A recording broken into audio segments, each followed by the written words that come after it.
Hey student, welcome once again to your online classes. Last video में आपने question number 11 तक सीखा था कि कैसे हम इजी तरीके से और बेसिक कॉन्सेप्ट के साथ क्वेश्चंस को सॉल्व करेंगे। इस वीडियो में हम क्वेश्चन नंबर 12 से आगे जितने भी क्वेश्चंस हो सकेंगे उन्हें कवर करेंगे। आइए स्टार्ट करते हैं ये वीडियो। और अगर आपने हमारे पिछले वीडियोज़ नहीं देखा जहाँ पर मैंने आपको पूरा कॉन्सेप्ट समझाया था डिटेल में, तो उन वीडियोज़ का लिंक नीचे डिस्क्रिप्शन में है, यानी कि क्वेश्चन नंबर 1 से 11 तक का, और ऊपर आई बटन में क्लिक करके भी आप देख सकते हैं। आइए स्टार्ट करते हैं ये क्वेश्चन। क्वेश्चन नंबर 12 में क्या दिया हुआ है कि Amit was given an increment of 20% on he salary, यानी कि अमित का जो भी सैलरी था उसमें 20% और इंक्रीजमेंट हुआ है। ठीक है, तो if his new salary is, कितना दिया हुआ है, 3 लाख नहीं 30,600, यानी कि उनका जो न्यू सैलरी है वो कितना है, 30,600 है। तो what was his salary before the increment, तो हमसे ये पूछा जा रहा है कि उनका इंक्रीजमेंट होने से पहले कितना था सैलरी।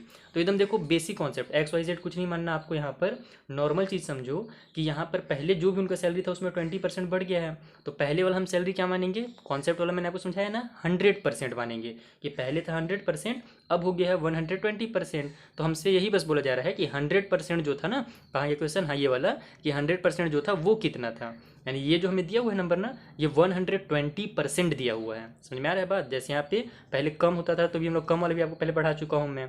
ठीक है, उसी तरीके से यहाँ पे बस बढ़ रहा है तो हम परसेंट में इसे ऐड करेंगे। आइए सॉल्व करना आपको सिखाता हूँ, बहुत ही ईजी तरीके से ये सॉल्व हो जाएगा। सबसे पहले आपको कुछ छोटे छोटे स्टेटमेंट्स लिखने हैं खुद से, कभी भी रटना नहीं स्टेटमेंट। मैंने आपको हमेशा बताया है कि क्या करना है, जो भी क्वेश्चन में दिया हुआ है उसे पहले लिख लेना आपको। क्वेश्चन में हमें क्या बोला गया था कि अमित का जो सैलरी है, ठीक है, ये तो हम लोग को नहीं बताया गया था, तो हम मान लेते हैं कि अमित का जो सैलरी होगा इंक्रीजमेंट से पहले वो 100% होगा। तो आफ्टर इंक्रीजमेंट, इंक्रीजमेंट के बाद कितना इंक्रीजमेंट हो रहा है, 20% जो हो रहा था, तब न्यू सैलरी कितना हो जाएगा, 100% पहले था उसका ओरिजिनल सैलरी, तो 20% और बढ़ गया तो 120% हो गया। तो बस अब हमें क्या दिया हुआ है कि वी हैव, शॉर्टकट में लिखना है आपको एकदम, हमें दिया हुआ है 120% ही दिया हुआ है, 30,600 रुपीज़। समझ में आया बात, 120% ही हमें दिया है 30,600। अब बस यहीं से आपको क्या करना है, 100% का वैल्यू बताना है, यानी कि इंक्रीजमेंट से पहले उसका कितना था, 100% था, तो 120% हमें पता है। 100% निकालने के लिए क्या करना पड़ता है, ये वीडियो पहला वाला मतलब पहला हमारा क्वेश्चन है, तो फिर से मैं वही वाला आपको जो कॉन्सेप्ट समझाया था मैंने ना, वो रिपीट कर देता हूँ। क्या होता है 100% निकालने के लिए, ये तो शॉर्टकट तरीका है कि 100% equal to 30,600 divide by 120 multiply 100 लिखा जाता है। लेकिन कई बार बच्चे क्या होते हैं, कंफ्यूज हो जाते हैं, उसको रटने लग जाते हैं कि ये फॉर्मूला है और इसे रटा जाए, लेकिन ऐसा कुछ नहीं है, फॉर्मूला वगैरह कुछ नहीं है। बस होता क्या है, आप बेसिक कॉन्सेप्ट समझो यहाँ पर कि देखो, ये यहाँ पर हमारा 120% है, तो हम 120 को इधर ट्रांसफर कर देंगे, तो 1% यहाँ पे बच जाएगा, यानी कि यहाँ पे 1 मल्टीप्लाई अगर हम 120 लिखे तो कोई गलत थोड़ी होगा, 121 जब 120 ही रहेगा, तो हम 120 को इधर ट्रांसफर कर देंगे, बच जाएगा 1%। ठीक है, तो 1% हमारा कितना हो जाएगा, 30,600 डिवाइड में 120, लेकिन हमको निकालना कितना है, 100% निकालना है, तो इसका हम मल्टीप्लाई कर देंगे 100 से, तो 1 का 100 से मल्टीप्लाई करेंगे तो कितना आएगा, 100 ही आ जाएगा। तो यहाँ पे हो जाएगा हमारा 100, और इक्वल के इस साइड हमारा, हमको पता क्या है, रूल क्या है कि अगर आप लेफ्ट साइड में 100 का मल्टीप्लाई कर रहे हो तो राइट में भी आपको 100 का मल्टीप्लाई ही करना पड़ेगा, तभी वो इक्वलेंट रहेंगे, नहीं तो वो गलत हो जाएगा। ठीक, तो इधर भी हम 100 का मल्टीप्लाई कर देंगे, तो हो जाएगा 30,600 डिवाइड में 120 मल्टीप्लाई 100। अब आपको समझ में आया ये कहाँ से आता था, वो इस तरीके से आता है, उसका बेसिक कॉन्सेप्ट अगर समझे आप तो वो ये तरीका है। ठीक है, कुछ उसको रटने की जरूरत नहीं है अब आपको। अब आइए इसे कट कर लेते हैं, जो भी कट हो रहा है हमारा, ये जीरो कट हो रहा है हमारा, 4 से ये कट हो रहा था, ऊपर वाला 4 से कट हो रहा है कि नहीं, ये हमारा 28 हो जाएगा, नहीं ये 4 से कट नहीं हो रहा है, चलिए हम लोग क्या करते हैं, 6 से कर देते हैं, 6 से 12 भी कट होगा, ऊपर 30 और 6 भी कट हो जाएगा, तो 6 2 जा 12 हो गया हमारा, ऊपर में हमारे पास 6 5 जा 30 और 6 1 जा 6 कट हो गया, और ये जीरो बचा था तो जीरो उतार देंगे। ठीक है, क्या बच गया एक बार लिख लेते हैं, 510 मल्टीप्लाई 100, और नीचे में हमारे पास बच रहा है 2। ये जो 100 मल्टीप्लाई में बीच में लटका है ना, वो एक्चुअल में न्यूमरेटर में होता है। ये सब चीज़ें आपको समझ में आ जानी चाहिए, आप क्लास 8 के बच्चे हैं, तो हम उसको डायरेक्ट न्यूमरेटर में लिख लेंगे। अब फिर से ये कट हो रहा है तो हम फिर से कट कर देते हैं, इससे इसको आप कट करो या फिर इससे इसको करो, बात एक ही है। तो हम इसको करते हैं ताकि 100 से मल्टीप्लाई होने के बाद हमारा ईजी आ जाए। तो 2 1 जा 2 होगा, ऊपर 2 2 जा 4 हो जा रहा है, बच गया 1, यहाँ पे 1 इधर चल जाएगा, इसे बना देगा 11, तो 2 5 जा हो जाएगा हमारा 10, फिर बच गया 1, वो भी इधर चल जाएगा, इसे बना देगा फिर से 2 5 जा 10 हमारा, तो पूरा कट होने के बाद कितना आएगा, 2 से जब हम कट करेंगे 510 को तो 255 आएगा। अब क्या बच गया हमारे पास, 100% इक्वल टू 255 मल्टीप्लाई 100, तो बस 100 से मल्टीप्लाई करने का पता ही है आपको क्या करना है, बस 2 जीरो उतार देना है, यानी 255 लिखना है और ये 2 जीरो को साथ में उतार देना है।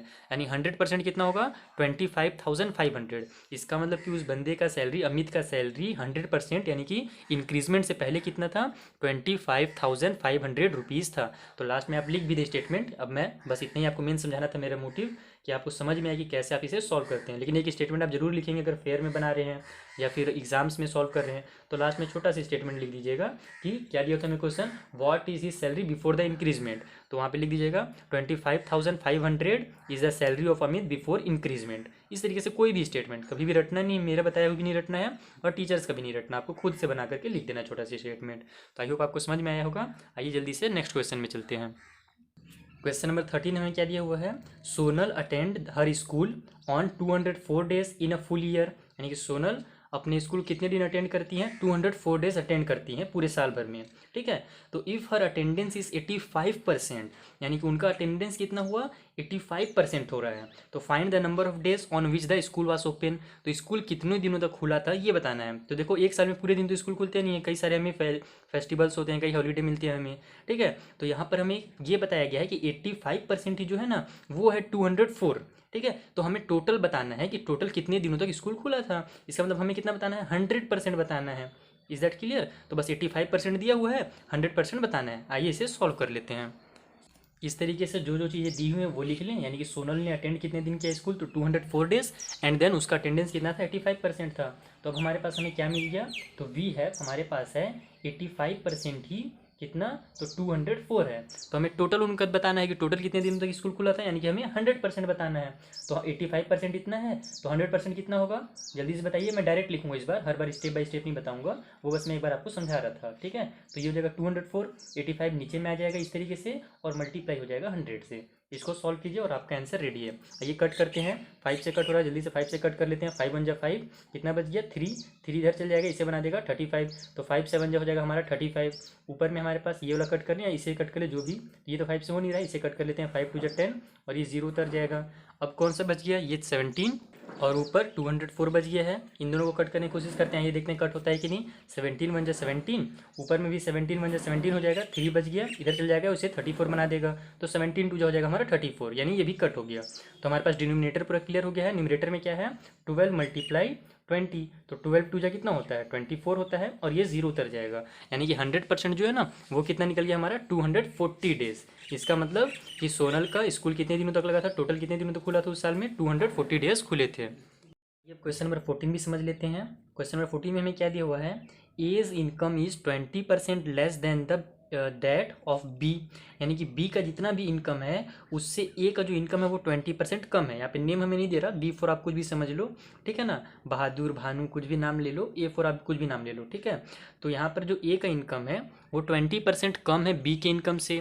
तो हमसे ये पूछा जा रहा है कि what percent is B's income more than A. तो बी का इनकम बताइए कि ए से कितना ज़्यादा है। तो कई बार बच्चे इसको एकदम इजी समझ लेते हैं, जब टिक द करेक्ट ऑप्शन में आता है ना ये क्वेश्चन, तो सोचते हैं कि ए का अगर 20% कम है तो बी का 20% ज़्यादा होगा, लेकिन ये हो जाता है गलत। इसका छोटा सा एक अलग तरीका है, आइए मैं आपको समझाता हूँ और बहुत ही ईजी तरीके से इस टाइप के क्वेश्चन को आपको सॉल्व करना सिखाता हूँ। सबसे पहले हम मान लेते हैं कि बी का जो इनकम होगा वो 100 रुपीज़ होगा। ठीक है, यहाँ पे आपको 100 ही मानना है क्योंकि परसेंट वाले में ना 100 मानने से बहुत काम आसान हो जाता है। तो बी का इनकम हम मान लेते हैं कि 100 रुपीज़ होगा। तो ए का कितना हो जाएगा, ए का क्या बोला गया था 20% कम है 100 से। तो 100 का 20% कितना होता है 20 होता है, 100 का 2% 2 होता है, 100 का 35% 35 रुपीज़ होता है। इसीलिए हम 100 मानते हैं, ठीक है, ताकि हमें डायरेक्ट आंसर में पता चल जाए। तो देखो ए का मान लेते हैं बी का इनकम 100 रुपीज़ है, तो ए का इनकम कितना हो जाएगा 100 में से 20 कम हो जाएगा क्योंकि 20% लेस था। तो 100 माइनस 20 इक्वल टू 80 रुपीज़ हो जाएगा। समझ में आया बात। बी का इनकम है 100 रुपीज़, तो ए का इनकम होगा 80 रुपीज़। यहाँ पे हमसे ये कहा जा रहा था। ओके, अब आपको क्या करना है कि बी का इनकम बताना है कि कितना ज़्यादा है ए की इनकम से। ये तो पता चल गया कि ए का इनकम 20% कम है बी के इनकम से, लेकिन अब बी का कितना ज़्यादा है। तो उसके लिए एक छोटा सी स्टेटमेंट मैं बता दे रहा हूँ, ये थोड़ा सा आप याद कर लीजिएगा। वैसे तो मैं हमेशा कहता हूँ स्टेटमेंट नहीं याद करना है, फिर भी ये स्टेटमेंट आप याद कर सकते हैं। लिखेंगे मोर परसेंट, क्योंकि हम लोग यहाँ पे ज़्यादा परसेंट बता रहे हैं। मोर परसेंट, परसेंट का मैं आप साइन लगा रहा हूँ, परसेंट लिख भी सकते हैं, ऑफ बी इनकम, यानी कि बी के इनकम का मोर परसेंट हमें बताना है किसके कंपैरिजन में, तो कंपेयर टू ए के कंपैरिजन में। तो कंपेयर टू ए इनकम, ठीक है, यहाँ पे बी और एस लगा दे, एपस्ट्रॉफी इसको कहते हैं, ताकि उसका इनकम कहलाए वो, कि ए का इनकम। ठीक, यहाँ पे इनकम भी लिख दें कि जो बी का इनकम है हम कंपेयर करते हैं ए के इनकम से, यानी कितना ज़्यादा है। तो ये कैसे होगा? तो सबसे पहले तो आप ये बताओ कि बी का इनकम कितना ज़्यादा है ए के इनकम से। ए के इनकम से बी का इनकम कितना ज़्यादा है? 20 रुपीज़ ही ज़्यादा है ना, तो 20 को लिखो ऊपर। ठीक है, और बी का इनकम है कितना अभी, मतलब कि ए के इनकम से जब हम कंपेयर कर रहे हैं तो बी का इनकम 100, और ए के इनकम से कंपेयर कर रहे हैं तो ए का इनकम यहाँ पे 80 रुपीज़। तो जिससे कंपेयर किया जा रहा है उसको लिख दो नीचे में। बस इसी को आपको सॉल्व करना है, और हमें चूंकि परसेंट निकालना है तो आपको पता ही परसेंट निकालने के लिए क्या करना पड़ता है, 100% से मल्टीप्लाई। ये चीज़ आपको बस एक बार समझ में आ जाए ना, तो आप फिर इस टाइप से क्वेश्चन को बहुत ईजी समझ जाओगे। अभी आगे और भी क्वेश्चन इस टाइप से तो आपको मैं और अच्छे से समझा दूंगा, आपको फिर ये सॉल्व होने लगेंगे। बस इतना याद रखना कि मोर परसेंट निकालना है तो कितना ज़्यादा है, अगर लेस परसेंट निकालना है तो कितना कम है, उसको ऊपर में लिखो। और किसके कंपैरिजन में निकाल रहे हैं हम, ठीक है ना, किस वाले से कंपेयर कर रहे हैं उसको नीचे में लिखो। यहाँ बी का इनकम कितना ज़्यादा है ये हमको निकालना था, तो हम उसको ऊपर में लिखेंगे कितना ज़्यादा है, और किससे कंपेयर करके बताना था, ए की इनकम से कितना ज़्यादा है, तो ए की इनकम को नीचे लिख देंगे और बस परसेंट से मल्टीप्लाई करेंगे, और इसका देखो आंसर तुरंत रेडी है हमारा। ये जीरो कट हो गया, 2 1 जा 2, नीचे 2 4 जा 8 हो गया, 4 और 100 कट होता है 25 टाइम पे, कट कर लेते हैं, 4 1 जा 4, 4 के टेबल 25 टाइम हम पढ़ते हैं तो आता है हमारा 100। तो नीचे देखो 1 हो गया है, ऊपर 25 मल्टीप्लाई 1 यानी कि 25%। इसका मतलब कि बी का इनकम ए के इनकम से 25% ज़्यादा है। इस तरीके से आपको क्या करना है, इसको सॉल्व करना है, समझ में आया? और इस टाइप से जो क्वेश्चन है आइए उनको मैं आपको समझाऊं ताकि और अच्छे से आपको ये क्लियर हो जाए, ये जो कॉन्सेप्ट मैं समझा यहाँ पे आपको। क्वेश्चन नंबर देखिए 15 क्या दिया हुआ है कि the price of petrol goes up by 10%, यानी कि जो प्राइस है पेट्रोल का ना वो 10% बढ़ गया। गोज अप का मतलब बढ़ जाना, ठीक है, तो 10% ज़्यादा हो गया पहले के कंपैरिजन में। तो by how much percent must A motorist reduce the consumption of petrol, यानी कि एक मोटरिस्ट यानी कि जो गाड़ी चला रहा है, ठीक है, जिनके घर में गाड़ी है, जो गाड़ी चलाते हैं, वो कितना क्या करे, रिड्यूस करे कंजप्शन के पेट्रोल को, so that the expenditure on it's remain unchanged.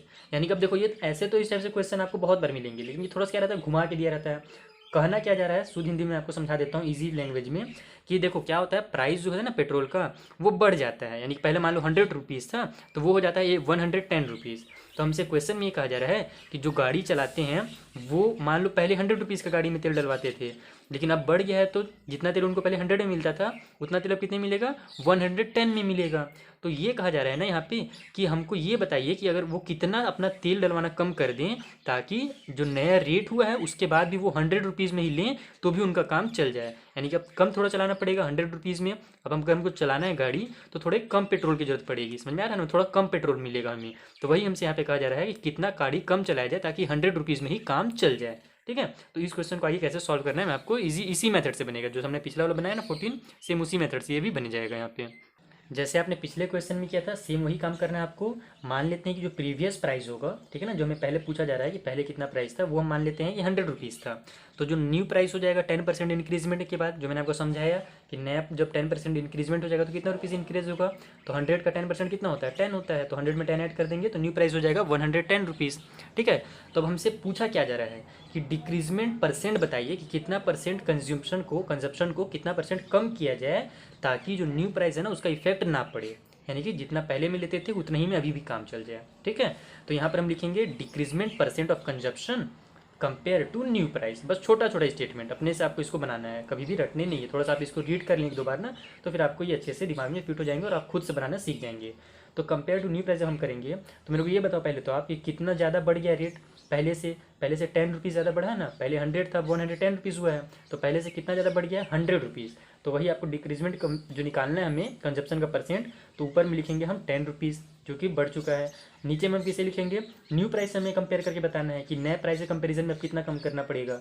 तो न्यू प्राइस कितना हो गया अब 110, तो बस नीचे में 110 लिख दो और मल्टीप्लाई कर दो 100% से। बस इसको सॉल्व करो और आपका आंसर रेडी है। आज जो सॉल्व कर लेते हैं, ये जीरो कट हो गया, बच क्या गया हमारे पास, ये नीचे में 11 ऊपर 100 बन जाए 100, यानी कि 100/11% बच गया।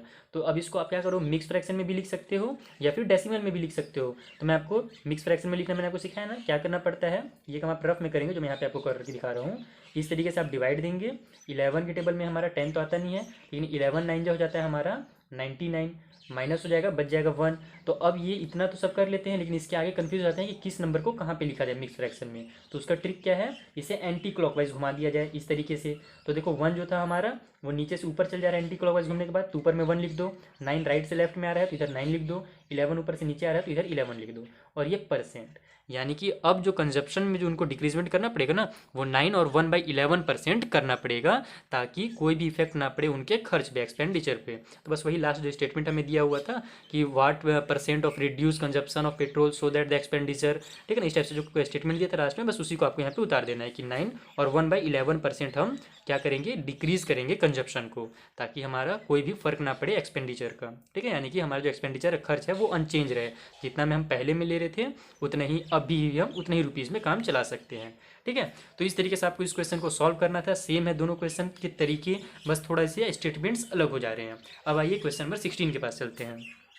क्वेश्चन नंबर 16 हमें क्या दिया हुआ है, the population of A town increase by 8% annually, यानी एक टाउन का जो पॉपुलेशन है वो 8% हर साल बढ़ जा रहा है। तो if the present population is 54,000, तो what was it's a year ago, तो एक साल पहले वहाँ का कितना पॉपुलेशन था। अब देखो ये थोड़ा सा घुमाया है, अगर अगले साल का पूछता कि बताइए अगले साल कितना हो जाएगा, तो हम इसका डायरेक्ट 8% निकालते और ऐड कर देते, क्योंकि हमको पता है हर साल 8% बढ़ जा रहा है। लेकिन अब हमसे ये घुमा कर क्या बोला है कि वो पिछले साल कितना था ये बताइए। तो देखो क्या हो रहा है कि मान लो कि पिछले साल कितना था, वो 100% था वहाँ का पॉपुलेशन, तो 8% हर साल क्या हो रहा है, बढ़ते जा रहा है, ठीक है ना। तो इसको देखो क्या करना पड़ेगा, हमें दिमाग लगाना पड़ेगा कि पिछले जो है ना इसको परसेंट में मतलब कन्वर्ट करना पड़ेगा। सबसे इजी तरीके से जब हम परसेंट में कन्वर्ट करेंगे तब फिर ये आसानी से बनेगा। आइए आपको मैं समझाता हूँ कि इसको शॉर्ट मेथड से आप कैसे बनाएंगे। देखो सबसे पहले हम मान लेते हैं कि जो पॉपुलेशन होगा 1 ईयर को वो 100% होगा। मैंने हमेशा बोला ना कि 100% से स्टार्ट करें मानना।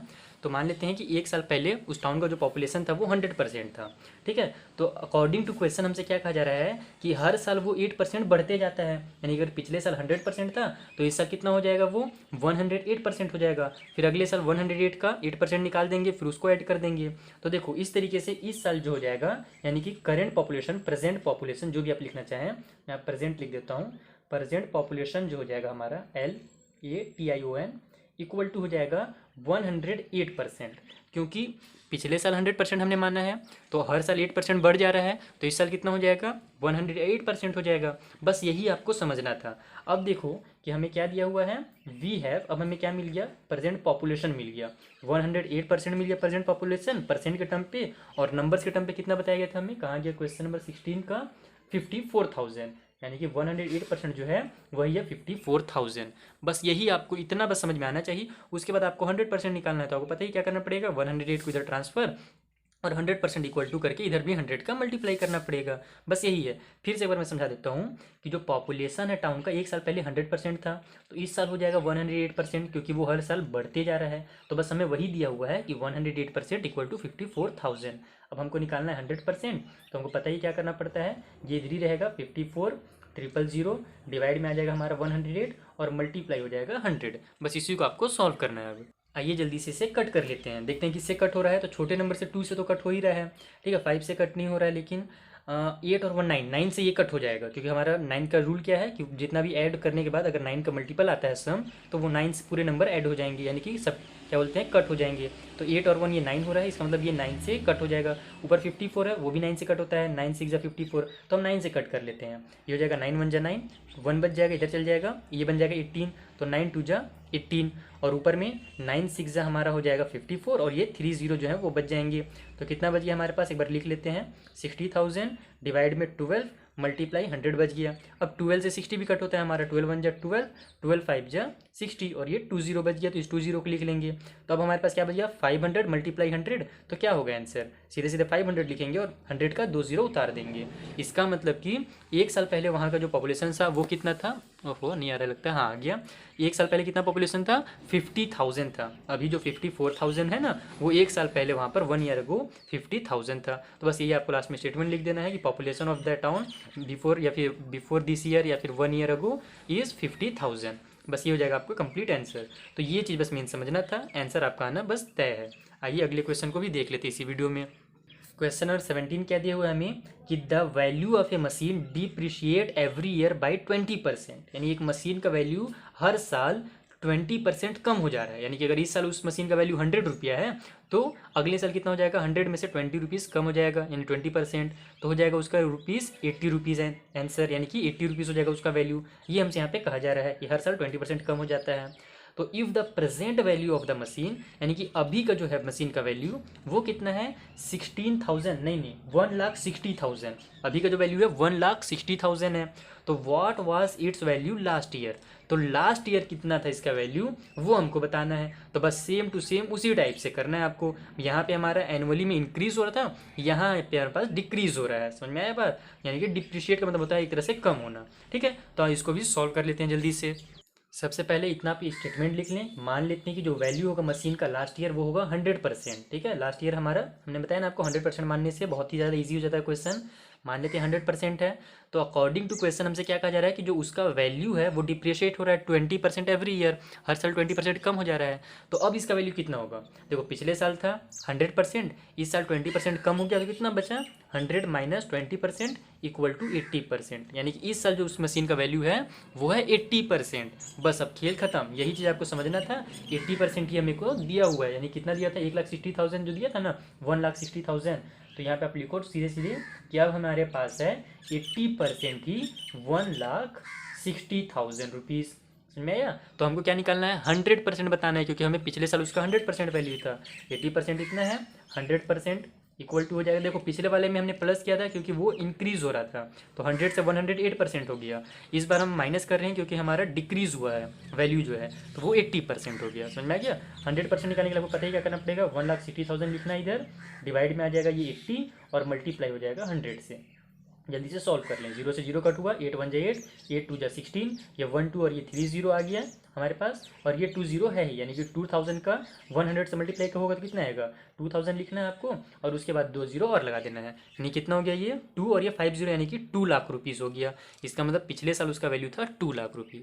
यही आपको बस सॉल्व करना है, मेन बस आपको ये समझना है, कॉन्सेप्ट समझना है, और कॉन्सेप्ट समझ के ही सॉल्व कीजिएगा। XYZ मानने से ना बहुत ज़्यादा कन्फ्यूजन होता है, तो इस तरीके से सॉल्व करें, ईजी आपका आंसर आ जाएगा। आई होप आपको वीडियो अच्छा लगा हो और पूरे क्वेश्चन आपको समझ में आए।